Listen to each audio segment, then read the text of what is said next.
I lived there. So, Yeah. but anyways, Beth, you're going to be teaching us about listings today. More specifically, 67% listing conversion with people you don't know.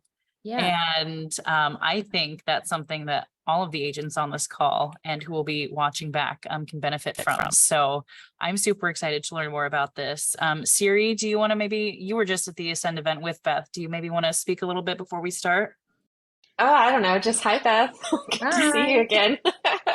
She's I joining wish you were us. here in Vail last I goodness, know. I'm going out hiking. So yeah. She's joining us from, yeah, she's still in Colorado. She's like, hey, do you want to stay a couple days and go to Vail? And I was like, I really want to, but I've got all these appointments I gotta get to.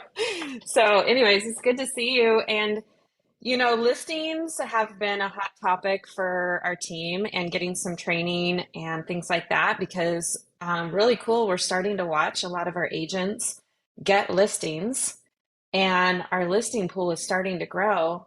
But it really is one of those things we're so focused on buyers and buyer conversion that I'm really excited to have someone like you come in and teach us all the skills on that stuff. So I'm just happy you're here. Who else is happy that Beth is here? How many of you guys met Beth when she came in? Does everybody know who Beth is? She was in the office at a team meeting. So do you want to say a little bit about yourself too, kind of roll into it and what we're going to be doing today? Yeah. Yeah. So my name is Beth Nordaune. I'm from Minnesota and I run a team there in the Twin Cities market, Minneapolis, St. Paul. We kind of do all over, but mostly kind of the whole South side. And then also in Rochester, Minnesota, which is an hour and 15 minutes south. We have about 35 agents. And one of the things that I feel I broke down and spent a lot of time is the listing process. And this was kind of years ago, and we built on it and built on it and built on it. And we currently have, for example, on my team, they have to do 15 hours of training to even start taking listings. Plus they have to go on 10 appointments with another agent that have done listings. Why does it matter? Well, because, listings is the name of the game and it is very different than taking a buy side. But by taking this and breaking it down and then having success with it, it's been really amazing. Like I said, we haven't done tracking. We've all been blessed in the last handful of years with easier market that we kind of got away from a lot of our tracking and measuring. But when we did, we would get about 67% is what we would track. And what was cool about that number is that we were interviewing most of the time. We were not just doing sphere and past client listing appointments. We actually are going up against 2 to 4 other agents. And this kind of framework helped us be able to do that. So it was like a really big deal. So one of the things that I think is really important that you just said is there's different listing appointments. When we talk about going on a listing appointment, you're going to have your sphere or your past clients. That's different than what we're going to go over today, which is just walking into a listing appointment where you're competing and you've never met them before, because those are 2 different types of listing appointments, right? And so today we're really going on that nitty gritty, just walking in and I haven't met you before. And 67% is phenomenal on those type of appointments.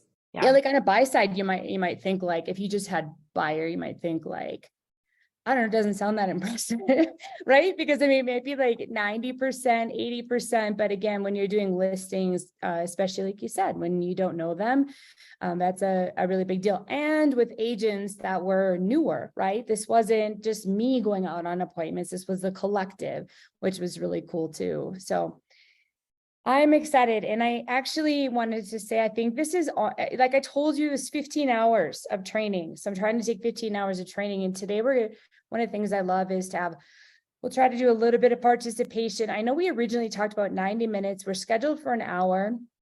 I'll stay on and answer any questions. We'll get through the content in an hour. But I think this is kind of, if you think about it, like almost like a part 1. So it might seem like, I think there's more value in learning a few new things and doing them really well. And that will kind of increase your conversion, then kind of give you this high level overview of everything. And maybe Well, not. if you want, just throwing it out there to go deeper instead of wide, we can bring you back to, which I think everybody would appreciate. So however you want to roll that, but I mean, Yeah. we can get you back to do more too. So yeah, Awesome. no problem. Cool. Well, I have some slides. I'm going to try and bounce between slides and also not slides, because that gets to be a lot. All right, I'm going to share my screen. I'm going to start presenting. Okay. The key to this is it says 67% listing conversion using the 5-step sales process, and that's kind of a framework. I literally use the 5-step sales process like for everything, for buyers, for coaching, for any kind of type of meeting or anything that you're going to do. This is like really powerful. Just want to kind of touch today. This, like I said, is 1 of 3-part series. What we're going to try and do is we're going to spend about 5 minutes just kind of getting the mindset, talking about what we need to be, what kind of mindset we need to have to do listings. We are going to spend then 30 minutes, which is deeper, talking about the 5-step sales process. So I'm going to talk about all of it in regards to from the approach of the listings. But we're going to go deep into rapport. And I know a lot of people feel like they're really great at building rapport, but there are some things that are specific to building rapport, like you said, with people that you don't know, or especially when you're working with listings. So this will be specific to that. And then also we're going to go deeper into kind of getting identification of critical needs and issues, which is 1 of the 5. We're going to spend about 15 minutes talking about something called the plan, which has been one of our big kind of pieces of success that has helped us a lot. And then, like I said, Q&A. And then I always love, like, when you're listening today, if you don't stay through to the end, is, love when people I used to always take notes and write down what I could. And I'd always try to think of like one thing that I could implement, that I could try, that I could take away and start doing and see how it works. And then once I achieved it and it became a habit, then sometimes I would go back and then to my notebooks, and I still do it to this day, and be like, okay, what else do I have? What can I work on? And then find like kind of that next set. So that's my advice to you today. So before we start, any questions? One thing is, I think that's really cool, and the biggest change, I've been doing this for 23 years. I didn't mention that. And when I used to go on a listing appointment years ago, you would talk about your marketing a lot. That's like what we would do. We would, right? For years, that's what you would do, is like pricing was always important, of course, and that how you were going to market the home. And I think that the biggest changes is that when most people do a lot of research before you come out today. So they already kind of know who you are, like who the brand is, what you stand for, what kind of marketing you do. And they've, like I said, they know what they're looking for. So the meeting has changed. And I think that if you're still kind of talking about pricing and marketing as your main thing, I think there's a lot of opportunity into talking about what really sellers want today. So it's cool. I always think it's good to know statistics. So just in 2022, the typical home seller was 46 to 49 years of age. I thought it was interesting that 67% were married. Across the board, like, they have incomes above the median. I'm sure you guys all know that home ownership, the wealth disparity between that and renters is huge. And it was cool that they've lived in their home for about 8 years. Last year, 2 years ago, when I found the stats, last year was 10, the year before that was 9. So it's kind of bouncing around, but right now they're in their house less. And anyone know why? Anyone have a guess why? They're probably in their home for less years.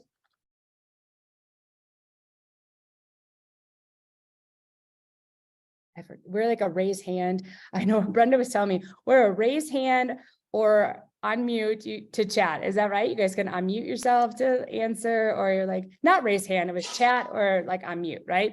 That's the group. I see some people going unmute, mute, unmute, mute. I think probably one of the bigger factors would probably end up being interest rates are going to make people have increased mobility back the last probably 15 years, 20 years. But then also on top of that, massive equity gains. Those two things are probably play at least a small piece of it. Yeah, I think that is important. And I think another one to add to that is people bought homes quickly and they didn't have a lot of time to think about them, and it was competitive and maybe it wasn't quite the right home and they want to leave. Why listings are so powerful is, as you can see, the statistics, 75% of them also buy a home. So it's kind of like a dual-sided, two deals in one. It was really cool. Still to this day, 89% of sellers, and that actually has gone up over the years, were assisted by a real estate agent when selling a home.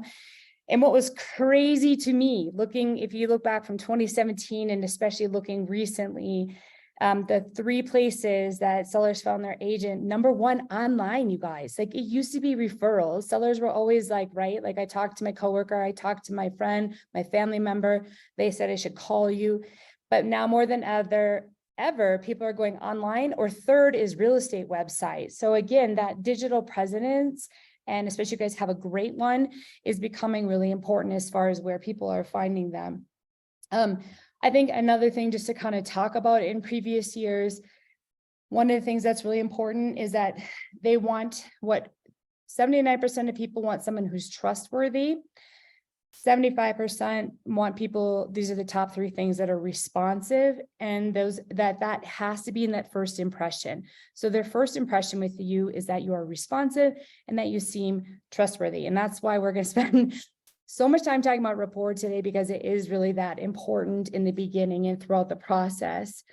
Then next up, where they need somebody who has local and neighborhood specific knowledge, 75%.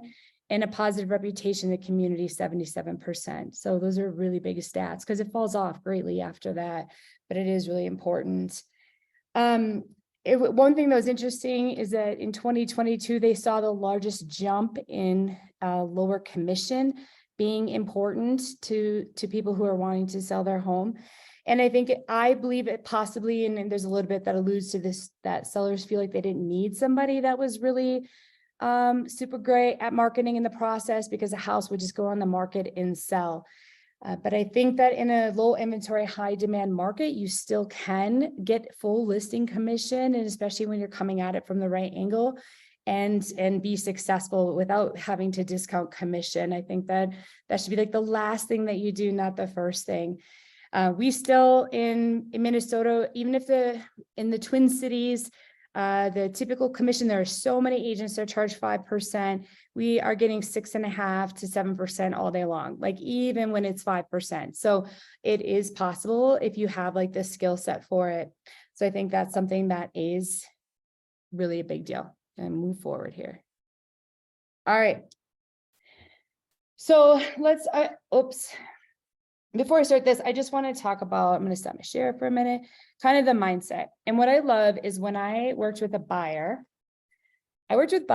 and I didn't work with buyers for probably a really long time. I think it was right around 5 or 7 years. I didn't want to say I was bored. I just wanted like a challenge, and I decided to really think about, I wanted to be a listing agent, and I didn't know how to do that. And it was actually really, it was really tough, right? If any of you guys have tried to do it, it was not an easy change. It is a different skill set. Some of the things when we talk about mindset is that are really important. So we're going to write a job description in a list, is like, you need to be able to deliver tough news, right? Like tough news, like things that maybe need to be done at the house, repairs, decor. People take their homes very personally, and there's a lot of emotion wrapped into it. It might need to be pricing over time. You need to be comfortable with, and I always say confrontation, because confrontation is kind of a tough word, right? Like, you just need to be able to have fierce conversations. Like, you need to feel comfortable confronting somebody in a caring way, right? We're not there to kind of battle with these people. We are there to serve them. It's important, if you're writing a job description, that you have control of the process and that you have clearly defined goals. Because again, when someone's coming to hire you to sell their home, when you have someone that's buying, they're super excited, they want to come in, they want to go shopping. A lot of times they feel like they know what they want. They're looking to you for guidance and to help them with a contract. But it doesn't seem as big of a deal. Like when you go into a listing, they want, who's going to get me top dollar for my home? Who's going to help me achieve my goal? who's the person that I know is going to be like the negotiator for the home and be able to deal with those other agents and work in our best interests. And that becomes really important. So by the way that you do that is by having this control of the process. And like I said, just the goals and the milestones of what they're going to do. I love this one statement that the one who asks the most questions is the one who controls the conversation. So it's really important to get comfortable asking questions. I had a best friend running parallel to me my whole career. She was a divorce attorney. I was a real estate agent, and I always felt like I was doing the same thing as her. Like she was divorcing people. I felt like I was divorcing people from their homes, right? Because it's like I would walk in and they would tell me all the wonderful things, or why their house was worth more, or why it should be worth more than the neighbors, or, you know, even in negotiation, it would just be really tough. And so it felt like when she would talk about her process, I'm like, gosh, I feel like it's so similar to what I do. Is how do you walk in and get somebody? First of all, you can't get someone to see that it's like, you know, not this emotional component of their life, that big events have happened in their life, but you do need to kind of find a space to separate them from those experiences. I knew that I had probably become a good listing agent when I had a buyer appointment. I had a call one day and I was super excited. They came out to interview to list their home. And they said, you know, we met with you to buy a home and you were kind of scary. And like, we didn't think you were really good. We didn't really want to work with you to buy our home. But we always said when we left that day, like, if we ever have to sell a home, like that's the person we're going to call. So that was cool that I didn't get to help them when they bought their first house, but they called me when they sold their first house. But I felt like, okay, all right. I kind of lost my super excited, warm, fuzzy, let's go look for houses. Siri, do you think you're warm fuzzy when you go on listing appointments? What do you guys think? I'm a little warm fuzzy, yes. Here's the thing. I'm actually, my personality's built as more of a buyer's agent all day long. I've learned to adjust and just kind of like move my personality for listings, because you do have to have a little bit of a personality shift when you're working with sellers as opposed to buyers, which you'll probably talk about too. But yeah, so I am the warm fuzzy. I'll go in. I'll tell you one thing that I'm really good at what you just said is asking questions. I can ask questions all day long with people and keep digging and digging and digging. I just recently went on a listing appointment, which I don't go to too many. And I literally had this elderly man, I had my hand on the table. And because I kept asking questions and listening to his stories, put his hand on my hand. And in that moment, I knew we were solid, you know. But again, that is, everybody's going to have their way of how they do it. But to answer your question, yes. And I want to say that, like, I like to have fun. I like to joke around. Like, I want people to also feel like, hey, this is someone we feel like we can talk to and trust and have conversations with. I don't go in like some sort of bulldog. But there definitely is plan, purpose, intention, goal. And like I said, this framework we're going to learn today behind it that I do. And I think, like I said, that wins a lot of listings. Again, just that ability to navigate through emotions, and you can do that being a softie, and you can do that. It's, you know, you can do that if you're in the middle, and not to separate them, right? I'm not trying to separate the emotions, because those are there and they're real. So an example is like, like, let's say we get an offer and it's not what they wanted, right? It's like, they're upset. It's like, you know what? I understand you wanted more. And, you know, this is, again, I'm gonna give you an example. If you're giving them the price, like, I understand you're hoping for more. I know when we first spoke on the phone, you thought that your home was worth, you know, 1.6 million. And the price that I gave you is disappointing. And it's also, you know, not going to make your outcome a reality. A seller, again, that's just kind of like validation is huge. Like, I'm not trying to separate and be like, well, that's crazy, or I can't believe you ever thought that, because all of that is what they are feeling and what they've seen and what they've assessed. But it's really just acknowledging it. But then again, ultimately it's the goal, and the goal is to get the highest price in their time frame and to ultimately get the home sold, right? A seller wants you to understand, they don't expect you to, you know, have the same feelings, but by acknowledging them, it labels it and it reduces it. So let's just talk about really quick. Now I'm going to show you a big overview of the 5-step sales process and kind of building your presentation around this. And then, like I said, we're going to go deep into rapport. So I'm going to share my screen again so you can kind of see what this looks like. That's not it. This is something else. Hold on. I shared the wrong thing. All right.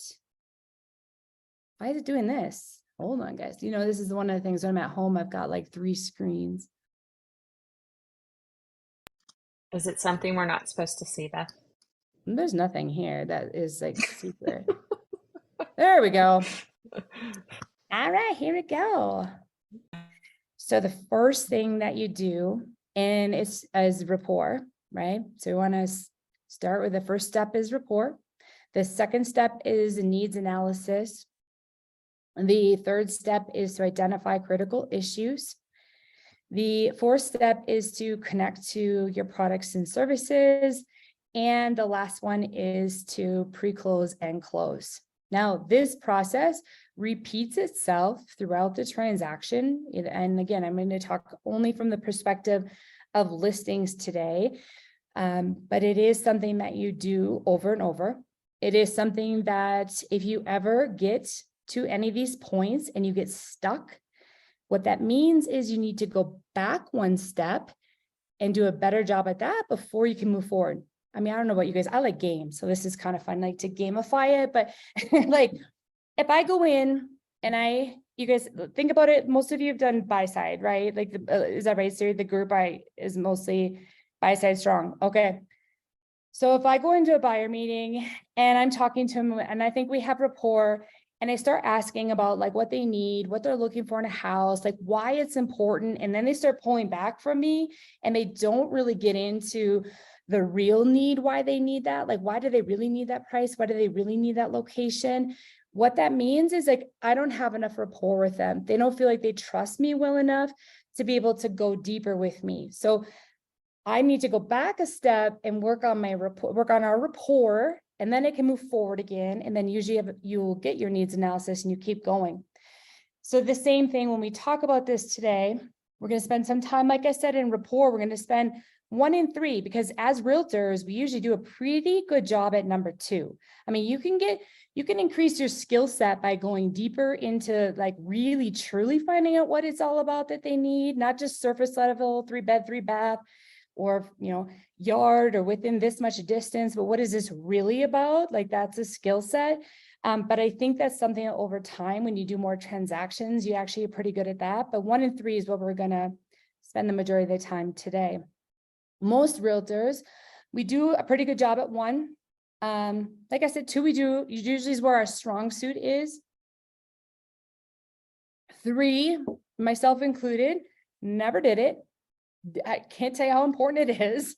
Like, it is game changer. So if you take even that away today and start doing that, that is unbelievable. Number 4. So usually most people go 1, quick, 2, needs analysis. Now let me tell you how I can help you. 4, right? Just jump right into like how I can help. Here's what I can do. This is what we do. This is how we list houses. This is how we're going to help you get top dollar, without really understanding what they need and what really is their critical issue. And then a lot of times people, I think a lot of times they get a lot of individuals as well that they could really benefit from. Most people don't do a pre-close. That's another skill set that a lot of agents aren't even aware of. And closing is also another one that can be something, an area of opportunity. But that is the process in its entirety. Any questions? I'll just stop for a sec. For pretty clear. Keep moving forward. When you say I ID critical issues, how are you approaching that in a listing appointment? Yeah, so we're gonna go, that's a great question. That's where we're gonna go deep today. So you'll be super clear on that. That's my goal. Maybe just like the overall, I'm just gonna, maybe we'll just go kind of deeper here. Here we go. I love this slide. This one cracks me up. So the first step is rapport. And this is all, again, based, you can apply this to buy side too, but we're going to talk about from listings today. But when we're building rapport, we must answer like these 3 questions, right? And what this person that's sitting across from you is trying to decide, and when I even said it, it's proven. This is data from, I love Zillow's seller report, buyer and seller report, and NARS. I get a lot of information from those. But we talked about trustworthiness, right? So does this person care about me? That's that person that's sitting across from you. They're like, okay. 2, is this person capable? Do I believe what they're saying? And do I believe it's possible? What's in this for me, right? Every single person wants to know, like, right? Yeah, I see head shaking, like, yeah, I don't care about you. Well, I don't care about what you do, but like, what about me? What about like, what are you going to do for me to sell my home? How are you going to do this? And like I said, can I trust them? And what's really crazy is we establish actually our rapport through communication. And it's worth noting that 93% of our communication is actually nonverbal communication. So sometimes, like, I will give you an example. I've purposefully been working on, like, I try to smile because it's super easy to have, I'm not serious, but I think I just get so focused and passionate about what I do that I can tend to look angry or or like unapproachable. And so that's a huge thing, right? That's all of us, if you look in the mirror, have an opportunity to even work on our nonverbal communication. So that is also a rapport builder. But I think that what is amazing is, like, there's 4 types of rapport, and I see these all the time. The first gal there, she's just winging it, right? I mean, she just like wakes up in the morning. She really doesn't know. I mean, she's just like, I have this listing appointment today. I'm going to pull some comps. Like, I'm going to go talk to them, and I hope we connect. And I'm not really sure what I'm doing, but I'm going to go for it. Right. Just wing it. And winging it probably takes the longest time and repetitions to get to the point of like having success. I mean, I was winging it, and it took a long time back then, before there was classes and things like this I could do. It was always just winging it. The second one I see a lot is, like, people think that we're going to become like friends, right? Like, we're going to be like BFFs, like, hey, let's go have drinks together. Let's like party. Let's like, hey, that's super cool. Let's like hang out, man. And I think that that's a way that it's a default mode that we go to build rapport. The third lady there is another one. I don't know if this one really depicts the right picture, but she's kind of like a problem solver. So she thinks like, hey, I'm here. If there's any problems, you can call me. I'm going to be available 24/7.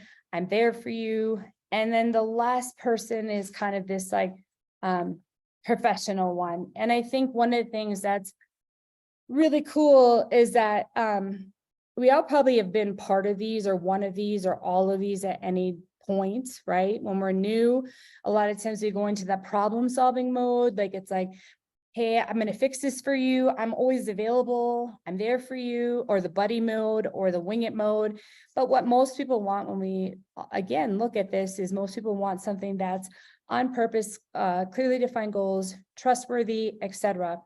And so I think the first thing in thinking about rapport is, like, how do you show up? Like, how is the rapport that you are, delivering?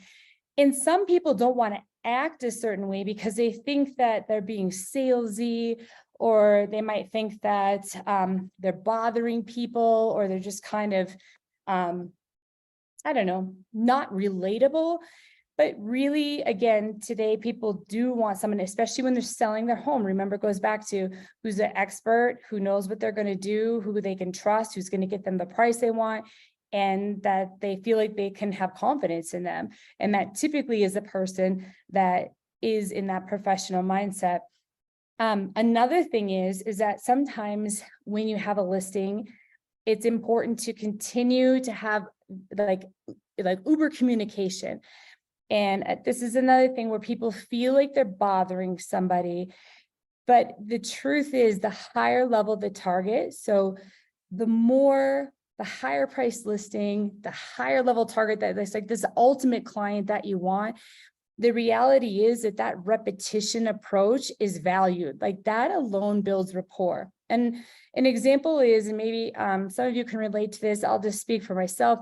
Like I'm so busy, like I pack so much into my life that like I do not have time. And you would think that you could be a bother, but I love when somebody is like, hey, I just want to remind you we're meeting next week. Are we still on board? Or, hey, I know you wanted me to follow up with you.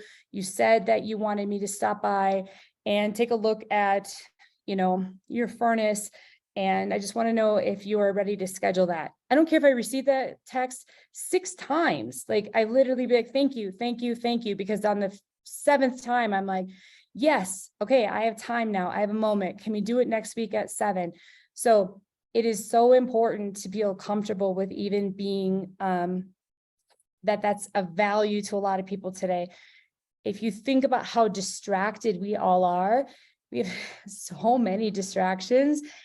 You know, how many of you, like, show of hands, like love like text message reminders? Like maybe not for the dentist, but like haircuts, anything else, right? And so we all need that that kind of repetition. And so it is important.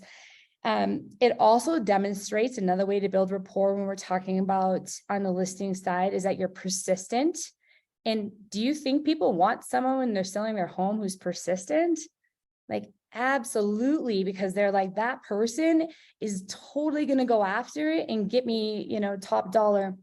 It shows that you're organized and people do want someone that they feel like that's what you're doing. That's what you're doing on a listing side is like, hey, I'm here to give you all the information. You set the price. We're going to do this, but I'm going to make sure that like we get your house sold and that we get I'm going to help you choose, right? The right buyer. That's going to be the one that's going to be the most likely to get to closing. That's not going to fall through. And that's something that's valued and also capable of follow up. So let's see. What is the first time then on a listing that you guys think that we are building rapport? You're gonna unmute yourself. Contact, call, first contact. First contact, yep. So first call. So typically, it usually comes in like, I'm gonna guess, right? Like an inquiry, like it's either gonna be like a web inquiry or it's going to be a phone call. Right? Could be a friend. You could be calling them, right? Anyone have anything else that would be outside of those 3? We call them like, there's 2 different ways. Like there's a warm lead and there's a cold lead. And a warm lead typically is a past client or a friend or family member, someone that we know, someone in our sphere. Cold lead is like they came in through a lead gen site or yeah, we don't know. That's usually where they come from, a sign call. There could be a call in. Anything I'm missing? Door knocking? Which one? Door knocking? Door Yeah, knocking, you go yeah. door knocking. Yeah, with the that's probably falls in the cold category. Yeah. Right. Works sometimes. It works. It does. But so from the moment, like, and then just sometimes it sounds so crazy, but like I just shared with you how important rapport is to people and that first impression. Because if you nail the first impression, most people also just work with the first person that they meet. So if you don't botch it, like you're in like that. So this is why it's so important. So the first interaction, whether it be via phone, like you're talking to them, or digital is really important, like when you email them back. So the first thing that we do to build rapport, so remember they came in and our first step is that we schedule a time to do, internally we call it a pre-qual call, a pre-qualification call. Does anybody do, show of hands, raise hand, pre-qual call, pre-qualification call? Couple people. Okay, if you're one of the people, tell me what you do.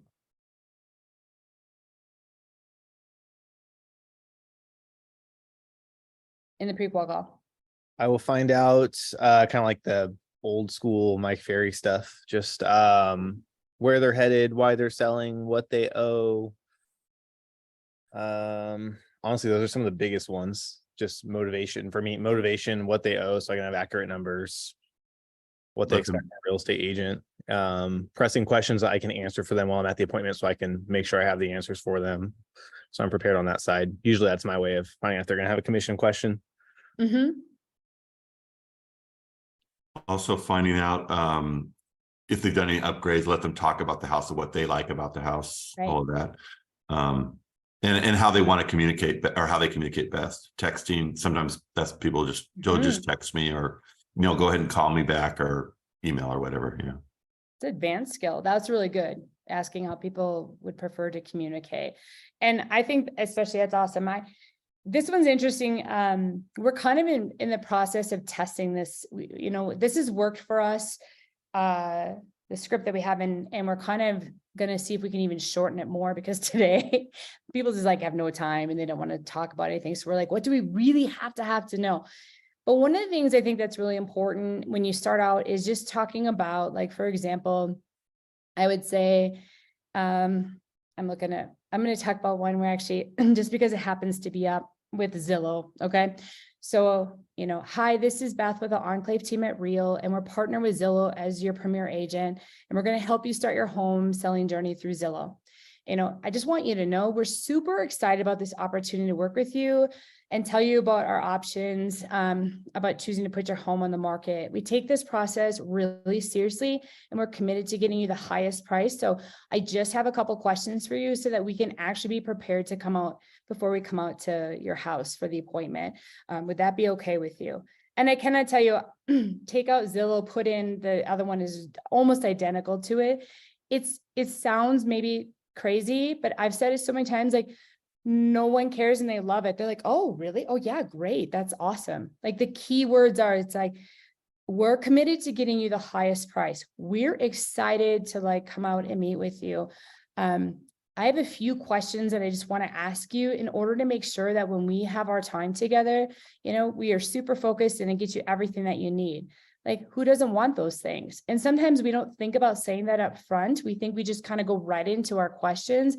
But these are all these nuances of just kind of pre-programming in their brain why they would choose us. So then, like you said, from there, it really can go into some of that needs analysis, like we talked about. And that's what a couple of you mentioned, right? Why are you selling this home? I think the features is really important too. The things that I think I wouldn't skip out on is, so tell me, what's your timeline? What's your reason for selling?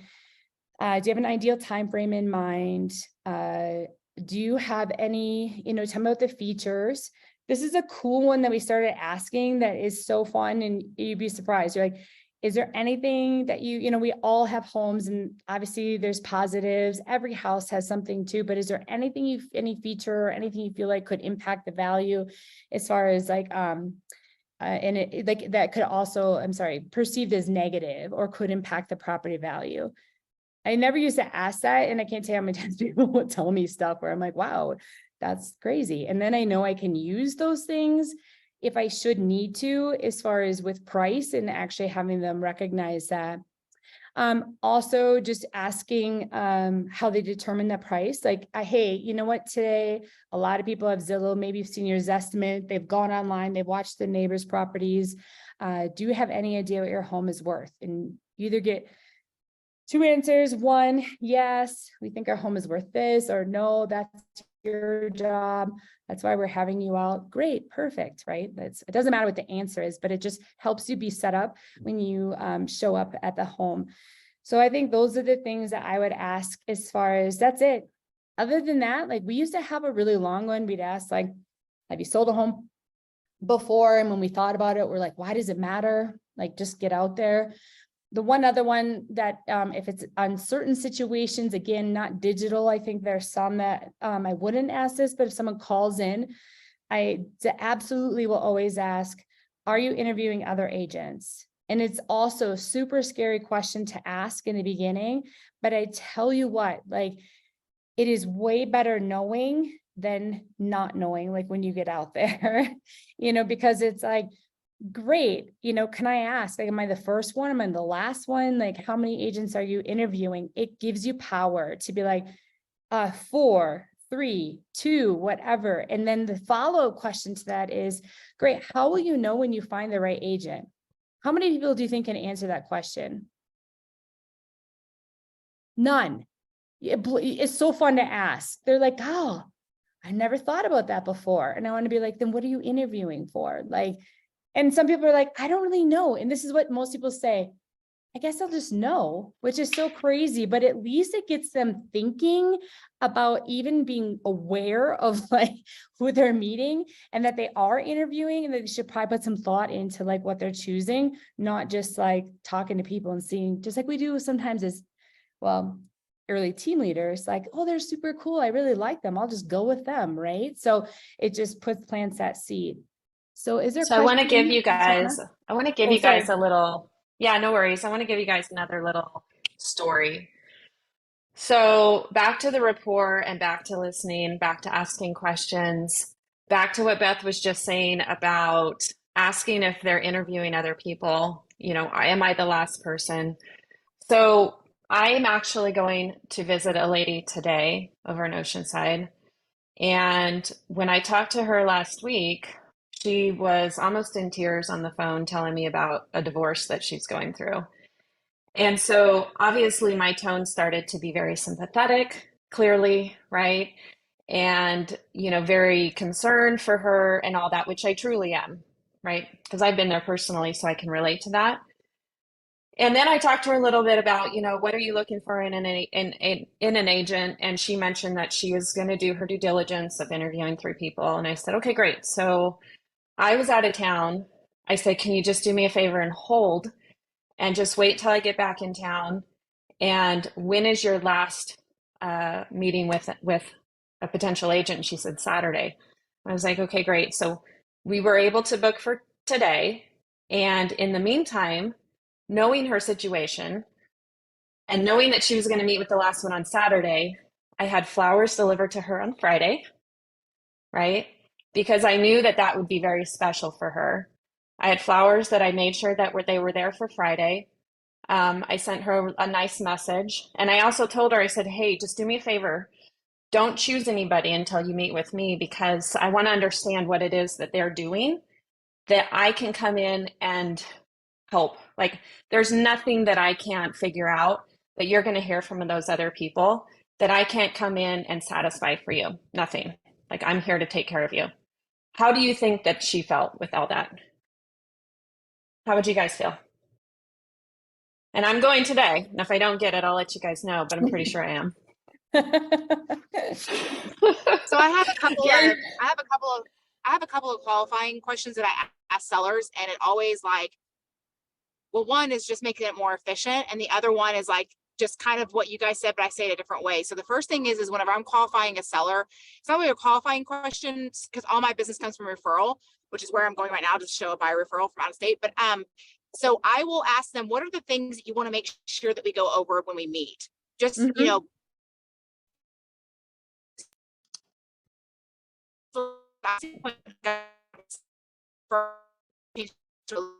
business, I didn't do better. I would always go in there and you know, give my whole spiel. And what I figured out is people don't give a crap about that stuff. So if you ask them what they specifically want to make sure you hit on, if you go over there and do that, you can be in and out of your listing appointment with a signed listing in 20 minutes, which is amazing. And the second question I always ask, I try to do it before I my appointment. If not, I do it if I'm interviewing for multiple, I'll do it at the appointment. And I'll say, great, what is it that you're looking for in the agent you decide to hire? And the reason why I do that is because one, nobody knows how to answer it. And I guarantee you nobody else is asking it. And if you can ask that ahead of time, that's even better because guess what? Guess what you're going to be when you show up there. If you already know that they're looking for somebody who's going to market, they're going to do all these different things. So that's what you can talk about when you're there and use best use of your time. You're literally giving them the information that they said that they wanted and the agent they decide to hire. It's like, it's a no brainer. And I get almost every listing I go. Awesome. Shauna, nice to see you, by the way. That is true. And that's, yeah, so in that, yeah, exactly. That's the other thing I was going to say in that, pre-qual call, then, like I said, after we do, I gotta watch my screen, right? I'm low on battery. So after we ask those needs analysis, then I always say the solution, we talk about the 5-step, right? So, needs analysis, I did a rapport, needs analysis, and solution is like, you know what? We just want to make sure this is ours. Okay. Like, one of the things that's really important to us is we just want to provide an elevated real estate experience based on transparency, guidance, and trust. Like, we're here to help you get the highest and best listing price, and also just in the shortest in your time frame. So what would be the best time for me to come out, look at the house, talk about pricing, and that's it. There's I'm looking at the Zillow one, so it says, and talk about the traditional market. So anyways, then we set the appointment, and then just like you said, the pre-close and close. Hey, before I hang up, I just have a couple other quick questions. Will all the decision makers be there? Okay. That's really a great one to ask, because if no, it's at least, I'm not someone who's going to be like, in Rochester, Minnesota, where we built this, there's a lot of like doctors and surgeons, and you will deal with one person and you will never even see the other person. So the goal isn't to be like, well, I'm not going to come out and meet with you unless both of you are there. I absolutely want to talk about why it's important, because what I'm trying to suss out is like, okay, are you just playing me where I'm just going to come out and then you're like, nobody's available. But I'll meet with one person all the time, but at least I want to know if that's going to be kind of a roadblock that I'm going to have to overcome. And assuming, you choose our team to represent you, will you be ready to go to start listing and kind of just market the property at this appointment? Again, that's another crazy one I used to not ask, but it's, again, a motivation determiner. People will say, no, great. Can you tell me more about that? Like, because we want to fill in the blank, they'll tell you, or yes. And then it's like, great, I'm gonna send over some information via email. And lastly, the always thing I say is like the cash and the equity. A lot of people want to know that, and I talk about financing, etc. That right there, that pre-qual call is really important in starting to build rapport. Other places that you build rapport before you even get out there is, do you do it on Zoom? Do you do it at their home? There's a lot of people that do it at the office. And all of those things, you can talk about pluses and minuses. And I've seen people kill it with making people come to their office, and they have a belief that removing them from the home is what's made them successful. And there are a lot of people who absolutely believe they have to go to the house, but I definitely think that in person definitely is the best way to build rapport than in Zoom, but those are all options. The other thing is before you arrive, like, sometimes people always ask, like, what's your fee? You ever get on a call and somebody's like, hey, what's your fee? The first question I always ask is, hey, what makes you ask? Like, because they always say like, they don't even know, or I don't know. Or if they're like, I'm not going to pay. They'll tell you, I'm not going to pay. I'm not paying a full fee. And we're looking for somebody, we're not going to pay more than 4 or 5%. Like, well, we're not a discount broker, so that might not be the person for you. So maybe we should save time, and maybe we're not a good fit. And it's cool because the people that are seriously just never going to pay more than that will tell you, and they'll get off the phone. And I would rather much not go out there if they are dead set on that's the most important thing is commission. Like, even if I say follow up to that, why, what makes you ask?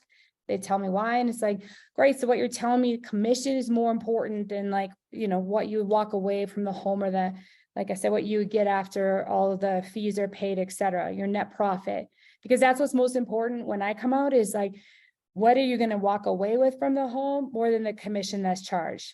And again, some people are like, nope, I'm not paying more than whatever. It's like, great, bye. But another thing as far as where am I going? Hold on. Lost my way here. Oh, rapport, things you may not think of, your preparation. Okay, all the prep that you put in before you go out to listing appointment, what you send before the appointment, that's building rapport. I'm not going to get into this one because most people are pretty good at this, the home walkthrough, right? Here's one tip that's awesome at the home walkthrough. Always, this was a game changer. When I'm on the phone, right, I talk about, I'm going to come out, take a look at your house. And I've said, we're going to try and get the highest price. We're going to talk about any questions that you have. In my email that follows up, it says exactly what the plan is that we're there to do. And then when I show up, knock, knock, knock at the door, it's like, hey, Sally, this is Beth. Hi, they're like, come in. Great. All right, just to remind you, we're here today. I'm going to do a walkthrough of the home. We're not going to get into staging details. We're just kind of getting idea of the home, answer any questions you have about any major repairs. We're going to talk about pricing and also kind of just next steps of plan and a little bit more about the team. Does that sound like anything else you want to cover today? And just like Shauna was saying, is there anything else? Like, is there anything that was the most important thing that you get out of this appointment before you're on the prequel call? Is there anything else you wanted to cover today? Nope, that sounds like it. But all of these things build rapport. And again, that's just pretty amazing. And then the plan, which we're going to get to next, is where we get out a calendar. It's super critical to get it. That's right. Because when they'll say to you, they're like, yep, that's right. That sounds good. That's what I was expecting. That's a win. And then the next thing, another way you may not even think of to build rapport is to actually then stick to your agenda and your time frame. So if you tell them it's going to take 1 hour, take 1 hour, wrap it up, leave. If you have to like follow up with a Zoom or a phone call, do it. Like that is rapport building. Marissa, do you have a? I actually do. Thank you so much. This is super helpful information. I guess my question for you is, do you happen to have all of this written down in a format that you can share with us? Because I'm trying to type as fast as I can, but I can't catch up. I have like bullet pointed notes. I will try. I have a slide deck. I can give a slide deck, and some of it's on the slide deck, and I will try to give some things. But yeah, no, I just like Beth, I was gonna say, like, I need all your goods. Send it over. We'll get a lot of this stuff for you guys too on here on the team. Yeah. And Marissa, it's good to see you on here too from Dallas. Yeah, good to see you. Yeah. I'll take your notes. That would be great. You take my notes. Hey, Marissa's on here. Hey, Justin. What's up? Oh. Oh my gosh. Okay. So I have so much, you guys. This is why I was like, I can't even do this in like, that's why it's 15 hours, you guys.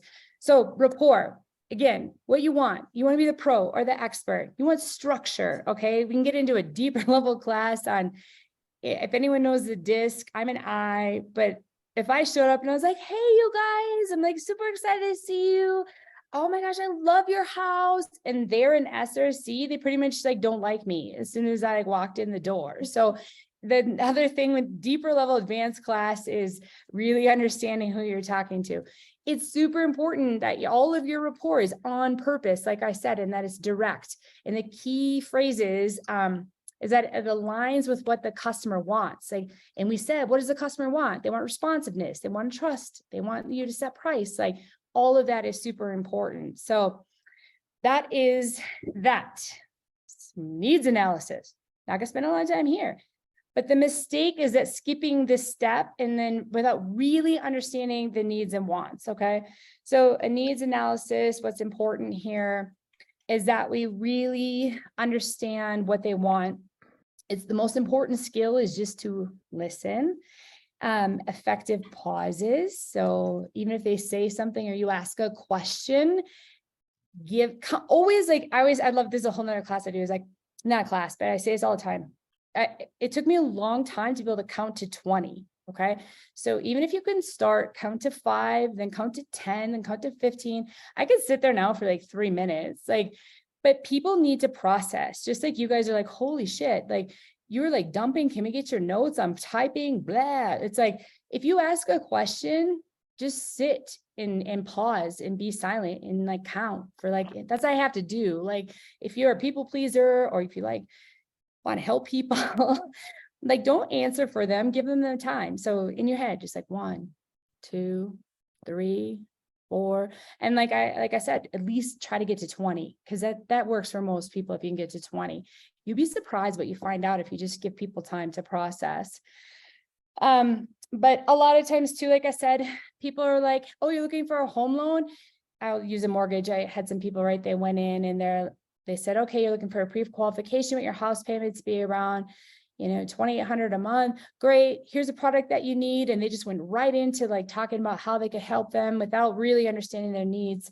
So we want to know symptoms, causes, objective, resources, effects. Those are kind of big words, all of those. But really, it's like, what happens if this home doesn't sell? That's like a great question, right? Like, where do you go from here? And what's most important about that price? Tell me, what about it is, what about the $1.8 million is important? Because again, you usually find they've already done some sort of math and they need like X amount that they're trying to walk away from. If you're like, why do you need it? Well, we want to pay this credit card off. We have this loan that we have, and then we need this for a down payment. There always is a reason. So that deeper level needs analysis is really powerful. So this is the one, this is like a new one for a lot of people. That's super important. This is number 3, to identify the critical issues. So now that you know what the big need is, again, because it's usually going to be time frame, price. Those are probably the big ones. Most of the time it's just price, money that they're walking away with. I'm trying to think if there's anything else. Making sure the deal goes through. I mean, those are honestly probably the most important on the sell side. But you want to make sure you're like eye to eye with the person sitting across from you. And kind of this is something that is this like critical step. The function is this is a communications check. This is to see if you were listening, and you could have been listening, but you'd be surprised when you repeat it back to them. They're like, oh, I didn't know, that's not it at all. And you're like, yeah, that's what you just said. But it's the accuracy of your understanding is to create value through just like your awareness of like what they need from you. It's that whole path of that you're kind of the vision, you're the wisdom, you know how to do this, you understand the threats, what's important to them, how you have opportunity to help them, and just to assess everything. So it's kind of as simple as like, all right, let me see if I got this right. So what the most important thing is that like, you don't want to do a lot of work to sell the home. Like you're super busy, and you also want to try to get top dollar, you know, and you want to make sure that your house is sold by the end of September. You know, is that correct? Is that right? And they'll say like, yeah, that's right. Again, that's right is like a validation, like, hey, she gets me. She knows what I was talking about. Another one is like, you know, hey, here's what I heard. Here's what I think I heard you say. Another one is to restate a problem, or is that accurate? Or it seems like of all the things that we talked about, if we could just make sure that you got 1.7, you know, that would get you the money that you need to pay off the credit card, the loan, and also have the down payment. And they're like, yeah, that's right. I mean, that's huge, you guys. Like, has anyone done that ever? Like identified and gone back for, because I never did. And this is the one where they're like blown away by doing that, you know, just to understand like how much is needed to sell the home, or what's the most important. And then to say, hey, would it be helpful, you know, to have a plan of what to do? You know, again, it sounds like whomever can sell your home for top dollar is the one that's going to win. Or it sounds like commission is the most important thing to you when you're making a decision. And then they'll be like, well, no, not necessarily. It's not just commission. Okay, tell me more, right? Tell me what it is about then, because this is, again, where you can get people to change their mind. If the client agrees on what the critical issues are, and you have that perspective of solving that solution, can you imagine how powerful it is then to talk about how you're going to help them? Instead of this standard out of the box listing presentation, I walk in, I walk through the home, I sit down, I talk about the price, and then I talk about how we're going to sell the home, and then I hope they sign the contract, and then we walk away. Okay, this is the stuff that like how you get 67%. If you do this most effectively, again, this is where you really give value to those, and you really are aligned with that person, and you get a positive like yes, and also like action, and that's going to follow it.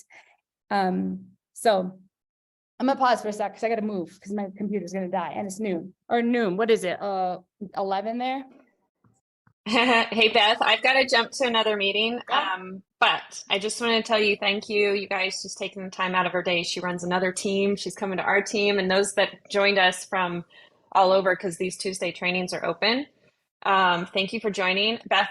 I'll be in touch with you on some of this stuff. So I want to get some material and then just kind of keep rolling on this. How many of you guys want to have Beth continue? Yeah, she's a coach, like she coaches on all this stuff, right? So if you're willing to, we'll have you come back too. Sure. Pretty please. Okay. I'll follow up with you, but thank you for joining. I got to bounce to this other one. So nice to see everybody. Nice to see you. I know some people might, because they have to go. I know we said 90 and then I think that invite to go. No, you're good. Keep it rolling if you guys want and you can. Yeah, and your computer lets you. Okay. So, like I said, you might have a couple of report things you got out of today, but if you try this one step, this is huge just to talk about. If you just repeat back to them, let me see if I got this right. Let me see if I heard you. This is what seems like it's most important to you. That it'd be so, you'll be like blown away by what you hear back.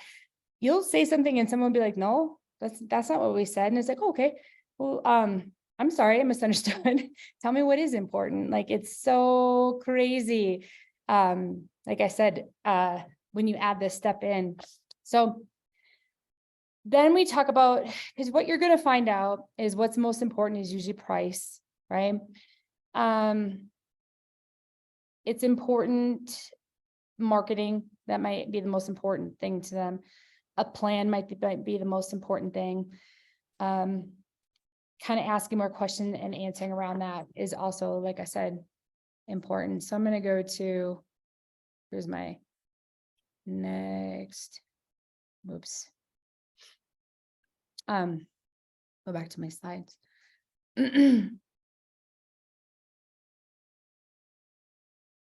Next step is to connect to products and services. So now that you've identified the need and you created alignment with them, they're like, wow, he really knows what we want. Now we can create value and you can actually know what you should be talking about. You don't need to talk about marketing if marketing is not important to them. You don't need to talk about, like I said, if price isn't important to them. Price could be as simple as like, hey, ultimately you set the price. I'm going to give you the data. We're going to determine that together. We're going to try and get you as much as we can for the home, but that's something that we can decide after the staging, after the stuff we talked about today that you're going to do. It may not even be that important. They really are just looking for that person that they feel like that they're aligned with. You can imagine how aligned you are after doing this. So, we create value to them by offering unique solutions, and solutions kind of come in all different shapes and sizes. Again, like I said, I just want to reiterate on my slide deck, like I said, don't sell something that's not critical to them yet, may not even matter to them. We're mismatching. We're talking about things that aren't even important. And this is C is kind of this things, but things that are important that we may not think about that are unique solutions. Okay. Strategy. You might have a strategy that is anybody else doing it? Maybe, but is it somewhat unique? Is you doing it? You're one, there's only one of you. So yeah, that's unique. Could be labor, like you have connections to people that can help them get stuff done. Could be technology.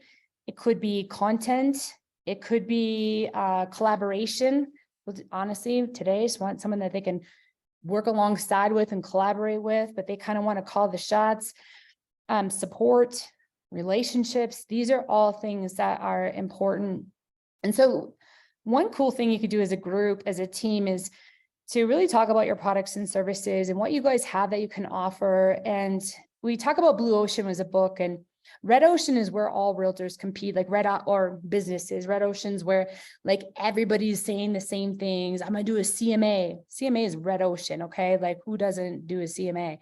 Blue Ocean is where like nobody else seems to have this. And an example would be is like, hey, we have a 3-step buyer process, or we always talk about, we have a 4-step pricing strategy. Okay. Is a 4-step pricing strategy that different from what you guys probably do? No, but does it sound cool? Like, yeah. And we talk about what it is, but it sounds better than like a CMA or like, hey, like it or list. I think you guys do something like this. Like if you don't you guys have that? Like if you guys don't like your home, like list it for you. Isn't that like a thing you guys do on the brand? Or yeah. That's huge. Like, I don't know how many people do that, but that's like a really big one. So kind of trying to think about something that is Blue Ocean is really important. And like I said, coming up with some examples. Some things might be price. Maybe you guys have some sort of special way of pricing, could be marketing. You could have floor plans or virtual tours, which are top ranking in what people want, by the way. Of all the things people want, that's to the consumer, the most important is like floor plans and virtual tours, connections, and all of those things. Products that allow them to buy before they have to sell, vendors, service providers. Like I said, most people today have done their research, and you just have to prove you're the one that get it done. So, the next one, share screen. So if you have any examples we won't talk about today, it'd be a good thing you guys could do as a group. Pre-close close. Never did the pre-close before either, but it's pretty powerful. Like, if I would you, that's pre-close. If I would you, hey, listen, if I were to provide these services for you, like, we talked about, like, remember, what the services are. You got in agreement with what the critical issues are. So, hey, if I felt like I could solve your problems, meaning that we could get you the price, we could have you walk away with X amount of dollars, how would you, would you feel comfortable hiring us? And that was the first time I did it, it was the most wild thing. I was so nervous, and I sat there and I just thought, man, he's probably going to think I'm an idiot, because he was just sitting there thinking. But he was like, yeah, I kind of want to, but I'm not really sure. And then I was like, okay, well, what are you not sure about? And it had something to do with marketing, and we talked about it. And then I ended up listing the house, and it was the most expensive home I've ever listed. I mean, leave it to me to go try some new, skill on the most expensive listing I've ever had. But it's really crazy that, like, it's a way, because you're not asking them to sign a listing agreement. You're not asking them to say yes. You're just saying, hey, if if I could do this for you, like, would you feel comfortable using me to help you sell your home? And if they say, like, I don't really know, and it's like, okay, well, tell me, like, what would it take? And then they'll tell you. It's so crazy, but they really will. And it's like, okay, but if we could take that off the table, would you hire me? And usually you can get it down to just basically, it's not the right time, or I don't know, they want to do something. Like, there's somebody right now that we have that's super intent on, like, at least interviewing one other person next week. And there's nothing I can do about that. Then you just have to let it go. And just hope that, and usually it happens that after they talk to that person, you're a clear winner, but all other objections are handled and taken care of. But when you get done with that, you're like, hey, awesome. You know what? I would love to work with you too. And based on what I heard today, like, you are totally the type of people, like, I love working with, or I love working with clients like you to get your home sold. So that's a pre-close close. But the biggest one that we use to do the pre-close close is like the plan. And the plan is something that we do where this allows us to do a really easy pre-close close, where we ask people when you're sitting there, and all of this happens, by the way, in 1 hour. This is a 1 hour appointment. So that has to do with how much prep is done beforehand. So when we're there, it's like a quick walkthrough. Is really clear, like I said, in the agenda, what we're doing, what we're looking for. Then we sit down. Price to me isn't really that important at this appointment. What's important is that we're trying to establish if, like, I'm the person to help you sell your home, and also to tell you, like, kind of answer any questions you have, and kind of tell you, like, what the process is. So next best thing is, like, it's really awesome. Like, if you get out your calendar, let's just talk about what this would look like. So if you get your phone, some people grab their planner, the big kitchen one, whatever. Then we do something, we walk through kind of like a moving timeline. And the moving timeline looks like this. Sorry. And we just say, hey, you know what? Okay, like, your ideal move-in, you told me, like, you would love to move in your home. You'd love to be in your new home by end of September. And we know it takes most people about 2 weeks with some of the stuff we talked about today to arrange some people to come out. Sounds like you guys have a weekend that you have a wedding. So it looks like it's maybe going to be 3 weeks. And we ideally like to do coming soon. We think that's an effective strategy to get the most buyers to your home, in the earliest time frame, cast the biggest net. We found that the most effective time frame is 5 to 7 days prior to listing. You know, your average market time is about 14 days. Someone's gonna make an offer, got inspections. You guys have escrow instead of closing period. Our escrow period is 40 days. So in total, we're looking at blah, blah, 90 days. So we need to start now. No, I'm just kidding. Like, yeah, we do July 1st. We're on it. So then we talk about like, hey, you know, one of the things we're going to do is when we leave here today, I'm going to send you some paperwork. It's going to talk about, we talked about commission, which that's a whole separate part. And so I'm going to sign you a contract, talks about the commission, goes through the agreement, disclosures, et cetera. I'm not going to, again, get into the details of that today. We talked about some things we wanted to get a pre-inspection done. You were going to paint the bathroom. You're going to get the carpets cleaned. I don't know, whatever. We write those down. We put a date when they're going to do it. Staging. We're going to have a staging consult here. Here's what's going to happen. We're going to do photos and videos. Here's our goal to coming soon. This would be our target date to go live. They've got their calendar out. And so you could imagine that if you do this and you say, you know, sorry, I gotta go back.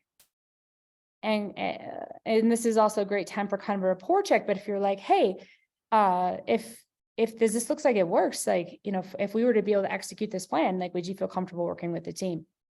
And so again, most people are like, yeah, it looks great. Let's do it. So that's been a really good one. But again, I would spend more time on this back half here at a different one, but I wanted to give you an overview of all of it.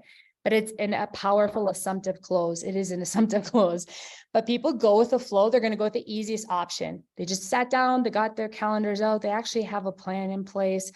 And so once you've laid out all the steps in the plan and the timeline, it's kind of easy to continue.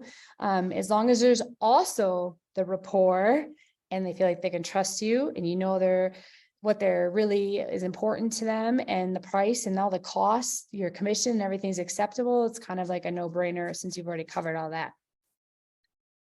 So I'm going to stop there. Any questions for me? Questions, comments?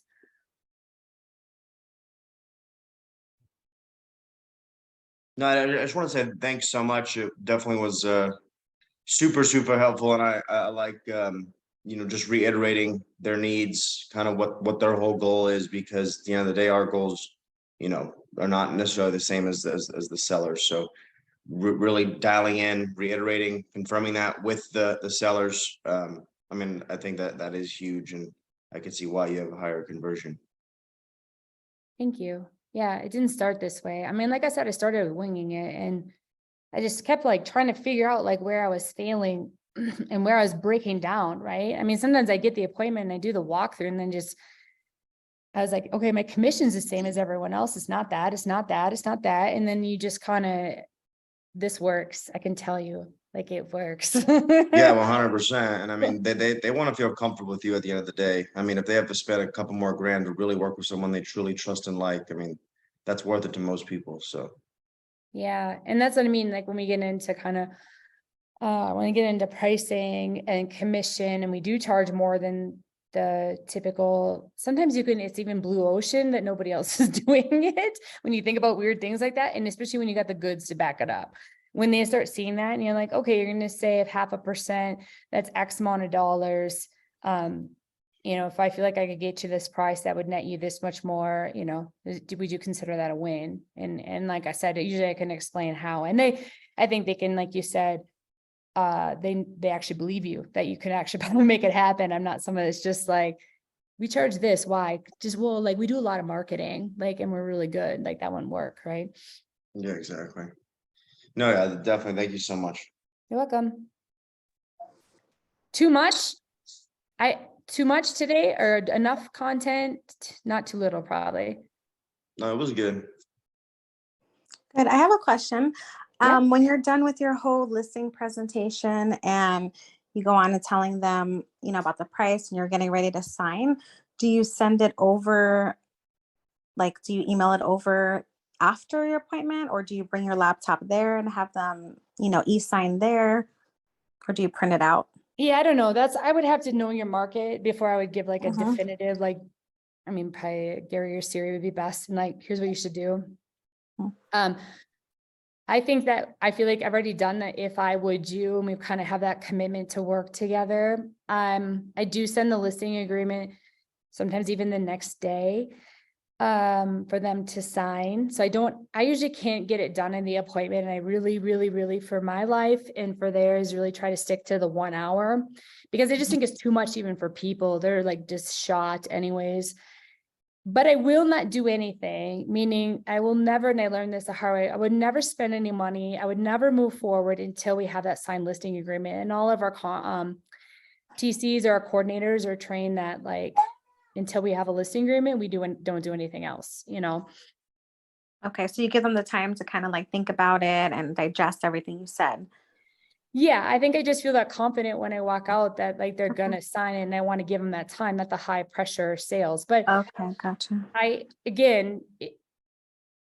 we're pretty loyal in Minnesota, meaning that like if I give you my word that Mhm. night and I tell you I'm gonna do something, I'm usually gonna do it. And I guess I can't speak to like how people behave, you know, in Southern California. Do they do that too, or are they just like doesn't mean anything, you know?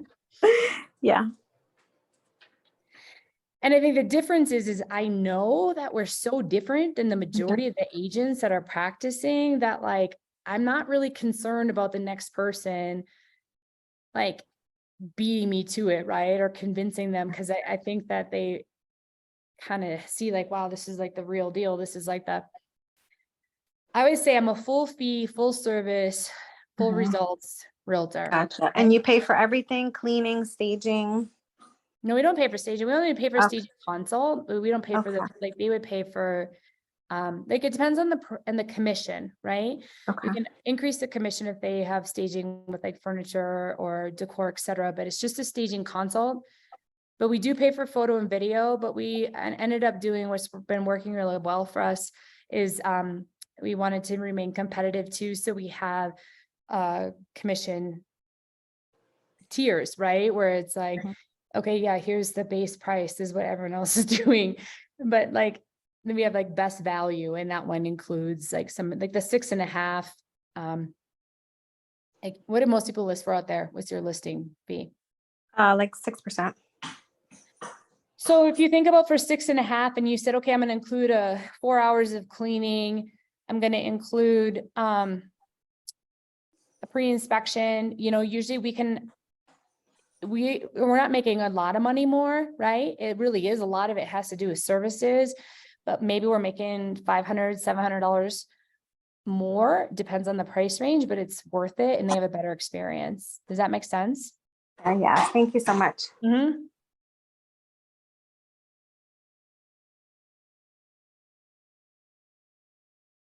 Anything else?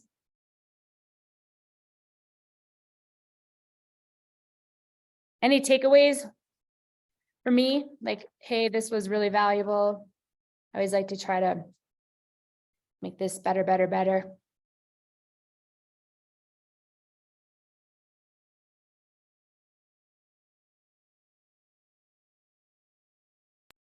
All right. Well, if no one has any questions, I'm going to close this out. Thank you so much, Beth. Thank That you. was incredibly informative. Thank you. I will Thank reach you. out to you and maybe we can schedule a follow-up, but thank you so much for your time. Yeah. It was Thanks. great. Knowledge and Appreciate yeah. it. Thank you Bye-bye. so